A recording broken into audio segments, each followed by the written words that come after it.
Međutim, postoje određene stvari koje zajednica može i treba da napravi, jer kad imamo vode, a imamo, i kad imamo stabilnu proizvodnju hrane, mi smo onda spašeni kakve god neprilike mogle da dolaze u vremenima koja su ispred nas, jer kao što vidimo svijet je uvijek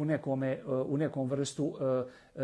nemirnog mora i broda koji je na njemu treba da dođe do sigurne luke. Dakle, mislim da je u Plaškom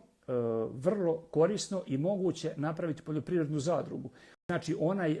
jedan od mojih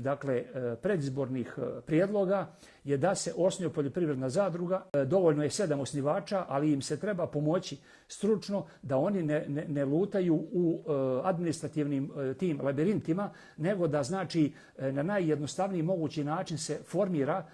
jer će sigurno biti od koristi i u procesu kad nabavljaju i u procesu u postupku kad prodaju svoje proizvode i kad nabavljaju repromaterijale, sirovine i tako dalje. Logično, uz poljoprivrednu zadrugu automatski, znači ne mora biti pod istom kapom,